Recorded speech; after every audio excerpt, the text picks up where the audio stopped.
Rise up. Welcome to Rise Up Radar, where we keep the Falcons on your radar. Thank you for joining me, Stan Parker, for another episode. Let's have a ballin' show.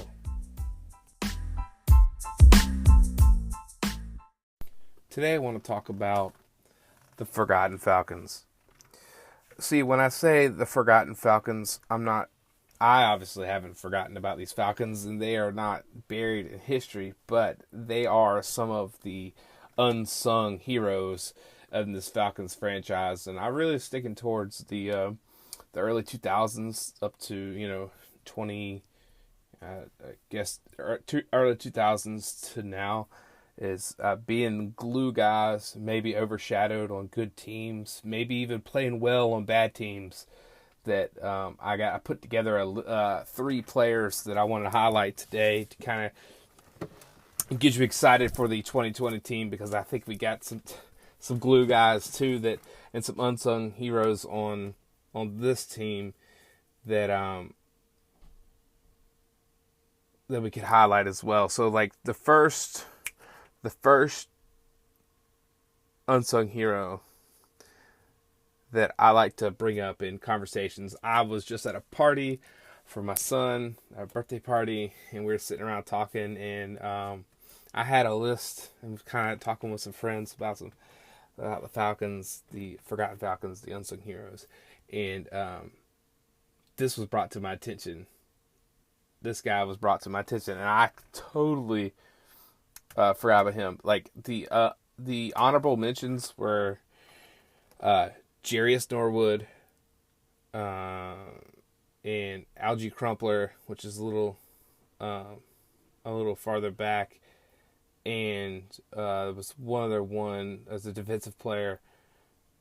I was gonna do Thomas Dakud because he had a couple good years, but he wasn't he was kind of a glue guy as a safety. So a couple minor players like that, but the three that I picked out were are major players, or played a significant role. Anyway, it's a really cool list. So, and this will put you in the Wayback Machine for all you Falcons fans out there to just reminisce on some positive days. So, anyway, the first player is just a gem. He's part of DVD. And if you're a Falcons fan, you know what that means. He's part of Dunn, Vic, Duckett, 2003 to 2005. T.J. Duckett. He was the first-round pick in 2002. And in 2005, the Falcons led the league in rushing. He was a part of that. Had some monster numbers. He was only in Atlanta for 4 years, but just made a huge impact. The attitude, the physicality that he played with.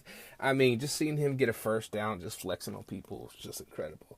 Just seeing him power through. He was like your typical, for a little while, Carolina had thunder and lightning. They had, I can't even remember the names of the guys now, but it was a scat back, and you had your bruiser. So he was the bruiser in the equation. And Warwick Dunn was the lightning, and he was the thunder. And so, and then also this guy named Mike Vick was pretty good. So, yes, he got overshadowed, and yes, he was the third leg of the tripod. But those three led the league in rushing in 2005, and he played with Atlanta for 4 years, made a huge impact. He in 2003, he started 10 games and had 11 touchdowns. His best year in his career. 11 touchdowns still holds up in the Falcons record book. The year the Falcons went to the Super Bowl with Devontae Freeman running the ball in 2016, he had 11 touchdowns as well. So you call him a fullback, but it was really a running back too. He had 11 touchdowns, so that's pretty incredible. He played that real big Cordell Stewart? No. Oh no, I can't think of the guy's name. The bus from the Steelers. Wow, I'm blanking on the guy's name. him and Mike Allstunt from the Buccaneers. He played the big bruiser, obviously not of that caliber. These are guys who are Hall of Famers, but like just big bruiser. And I loved it because he got up and was flexing on people. And so this career highlight was in he put away the Rams in 2000. What was it? 2004. He put the Rams away. He had in 2004 divisional round. Jim Morris Sr. was his first playoff game, and with Mike Vick, and they were winning in the fourth quarter, and the T.J. Duckett put the game away with a touchdown with a really brutal run. They really ran the clock out and got a big win. So that was like his highlight of his. They really leaned on him on that in that possession. But throughout his 3-4 years, he was an incredible part of DVD, and the world was watching with Mike Vick, Warrick Dunn, and T.J. Duckett. It was quite a time to be a Falcons fan. So that's the first guy that's kind of an unsung hero, even though they have an acronym or acronym named after them in Atlanta lore. But I think that people, whenever you sit around the campfire and talk about the Falcons, about the great Falcons in the past, you obviously don't bring up T.J. Duckett. But I just wanted to jog that memory of him. And then, so this kind of leads me into the next forgotten Falcon of and really an unsung hero. This is like, he's the definition of unsung hero. One of the probably one of my favorite Falcons is Todd McClure. Todd McClure played Todd McClure played center for the Falcons. He was drafted in '99. He tore his ACL like the third day of camp, super bad luck. Then they replaced him in the depth chart, and then he won the starting job back again in 2000. So from 2000, here, just check the sheer numbers of this out. And the travesty about this one is Todd McClure was such a good player. He was such a durable player that the Falcons kind of did him bad. But first off, the league did him bad because he never went to a Pro Bowl. He never got recognized. Kind of was just, my opinion, there was a couple years in there that the Falcons were really running the ball really well that I think that he could have got the nod there. But anyway, his nickname was the Mud Duck. I don't know how that came about, but it's a pretty sick name for a center. He was really kind of nasty. Him, Harvey Dahl, Tyson Glabo, Justin Blaylock, obviously Todd McClure, and there's another, Sam Baker, kind of. But like when it was that era of the offensive line, just like with T.J. Duckett. So T.J. Duckett was running the ball in 2003 and 2000 through 2000. From 02 to 05 is when T.J. Duckett was running the ball. And so Todd McClure got drafted in 99. So they overlapped. So he was the center while T.J. Duckett was running. So, but like Todd McClure was the tone setter on that offensive line. And those guys were nasty. And I loved having articles wrote about your offensive line. When you go into the playoffs, your offensive line, you see other teams' beat writers writing about how dirty, in a negative sense, the Falcons' offensive line was, in which I enjoyed it. We haven't had that in a long time, of them playing to the echo of the whistle. Echo, echo, echo. I mean, them really pushing it to the limit. So what made Todd McClure so good was his durability. And the value of his pick. They found value. Dude, check this out. He's one of the greatest. I mean, obviously, Tom Brady is a pretty good story, too. But he was picked 270. Not 273. 237th. In the 7th round. They picked the center in the 7th round. And then he came back and he started 12 seasons with the Falcons, started 195 games and missed. And since he took over as a starter, he only missed one game due to injury. And when he retired, the Falcons kind of did him bad, and he was on the decline, but I think he still has some tread left in the tire. And they drafted Peter Cons, and Peter Cons never worked out, and they just handed the keys to the kingdom to Peter Cons, and we were like, we're going to start the young guy over the old veteran, and it never really worked out for Peter Cons, and Todd McClure hung up his cleats because of that. And Arthur Blank said so himself in a press conference at Todd McClure's retirement, said they're going to honor him and retire his number 62, in the ring, and put him in the Ring of Honor.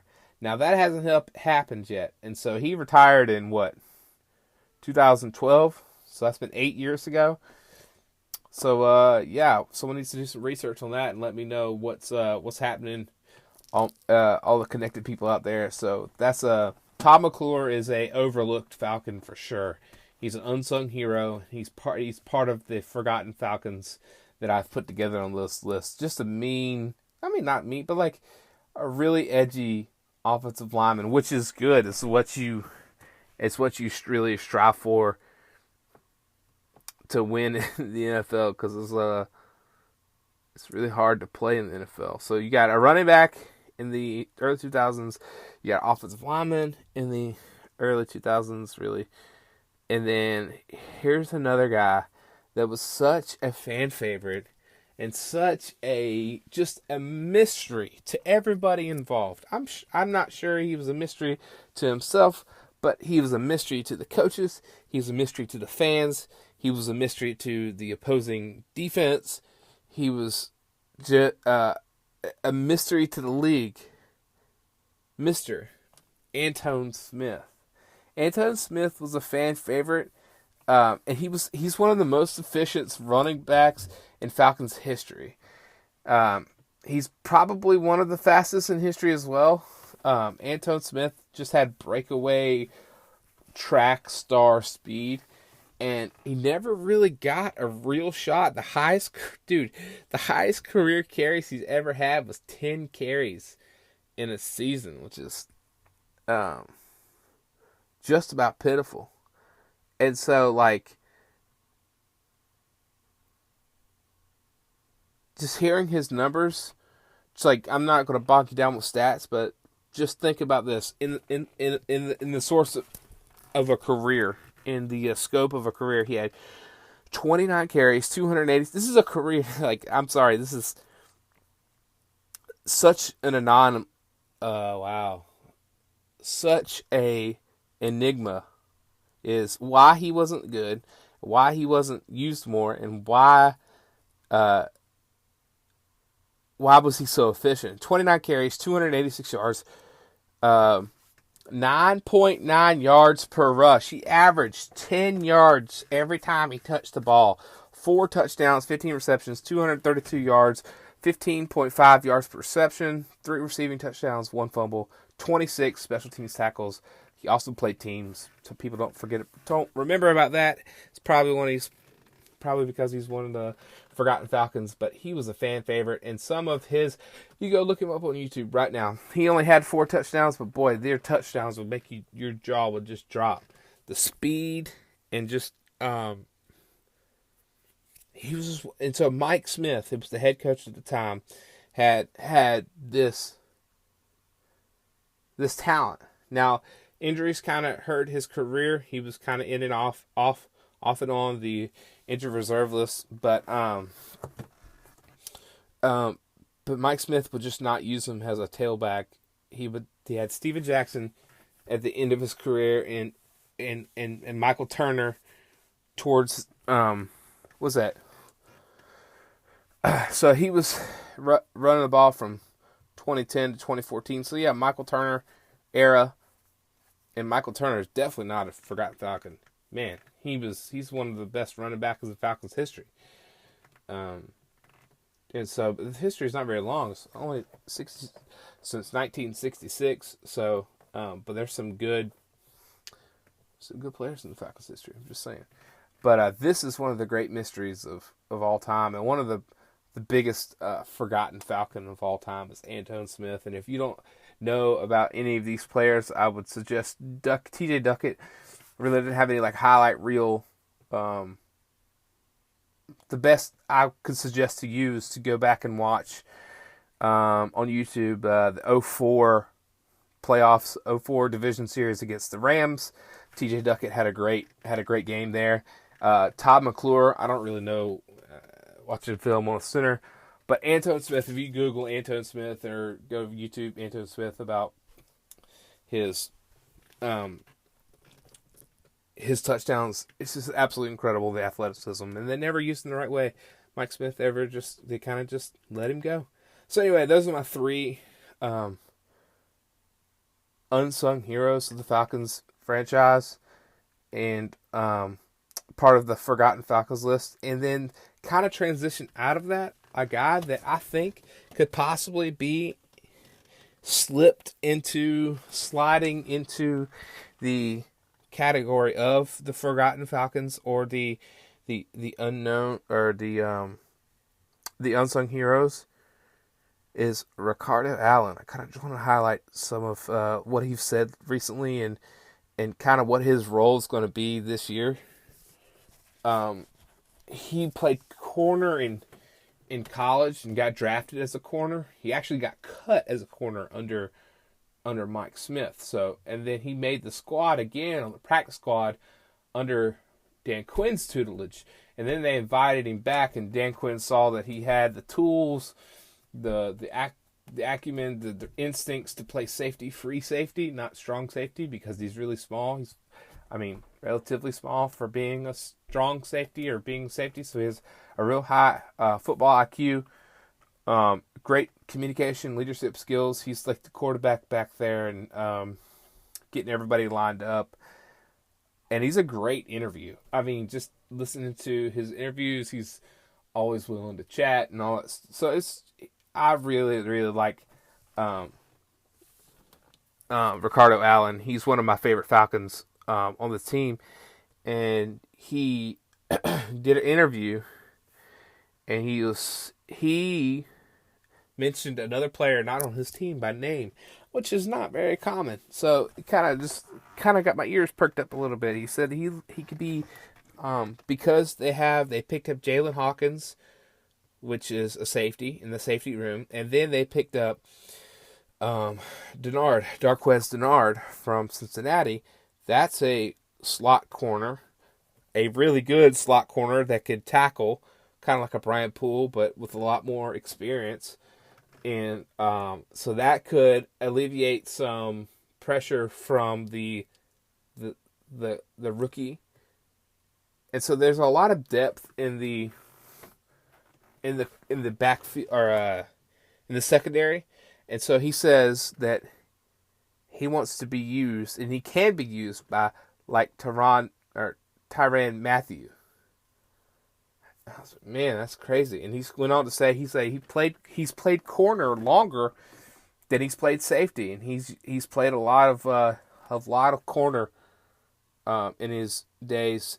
And then he said in the interview that he's come down and actually, not played safety before, and has played corner in a pinch. So I think that is kind of telling. DeMonte KZ is too talented to not be on the field, so I think you might put him back there in safety as well, and let Ricardo Allen fill in one of the corner slots, one of maybe even slot corner or what have you. But I think just hearing that is, I think it might open up more questions, but it kind of gives you an idea of how they're going to use him. They're going to use him all over the field, making adjustments obviously too, but like trying to highlight him in. And I'm thinking that maybe if AJ Terrell doesn't come in and win that slot or produce or whatever, they could make some changes to where he could come off the bench and work in the nickel, and they could cover his slot up. Because originally when I did my draft breakdown, I said, hey, AJ Terrell, starter day one. He's got to be, because first round pick, you got to come in and start. You got to come in and contribute. But now that they've got a couple, a little bit of depth there, that Darqueze Dennard really changed some things. But hey, I'm still predicting that AJ Terrell is day one starter, but they're going to have some options going through there. And then they want to play, and I think they're going to go Dan Quinn's. We're going not to get too heavy into scheme, but I think they're going to play a lot more man coverage this year. I've already said that. And so I really like Ricardo Allen. I think he's a really good glue guy. I hope he doesn't gets kind of lost in the Falcons team. They've got talent on their team, but he's always been just he's been an above average safety. He's a fan favorite, and so those kinds of guys are the guys you need on your team for the Falcons to go deep into the playoffs. Because you can't have when Keanu Neal's on the field, betwixt the numbers, he's a difference maker. He's a Pro Bowler. When he's healthy, people are going to talk about him. They're going to circle number 22 and say, "Listen, this guy's coming downhill. I do not want to get decapitated. I do not want to get separated from my cleats. Where is he at?" Same thing with Grady Jarrett. Grady Jarrett, they look at him on the chart and they circle him. Other than that, I think those two guys, maybe even Deion Jones, but he plays in such a all-over position. Those three in the center there are your studs, and you need some A+. So those are your A+ guys. And now you need some A guys and some B+ guys to step in beside them and to really show out. And so I think Ricardo Allen's been that way for a long time. He's the longest tenured player since the departure of True Font. So I really like Ricardo Allen. I think he's playing a big role, and I think he might be. And when he hangs the cleats up, maybe he is got to play a couple more years. When he hangs them up and makes himself enough money, I think he's going to go into coaching. And he's going to be a great coach, and he'll be a defensive back coach or wherever. He's a great communicator, and he's a great dude all around. So I really, really like him. So I'm excited about this defense. I'm excited about seeing how the Falcons can mesh together, how Todd Gurley can get it going together. So those are my three forgotten Falcons. TJ Duckett, a part of DVD, absolute monster in the backfield, flexing on people. Todd McClure, the mud duck, grinding down in the muck, in the mud, moving people out the way. Just an absolute stud, consistent, durable. And then you've got Anton Smith, that just the phenom that was, just for 4 years, the crazy video game like numbers that he put up efficiency wise. Whenever he got his shot, he made the most of it. And for whatever reason, Mike Smith couldn't put him on the field more. So, and those three guys are my forgotten Falcons. That, hey, at a party or campfire, y'all sitting around, bring those guys up, and they'll get a smile out of Falcons' faces. And a little player spotlight on Ricardo Allen. I'm super excited about this coming up season. It's going to happen. Everybody be positive, and thank you. Thank you for joining us for another episode of Rise Up Radar. If you like what you heard, go ahead and subscribe, rate, and review. And if you have any questions, if you have any show suggestions, go ahead and drop them in the comment section. And thank you for listening again. And until next time, rise up.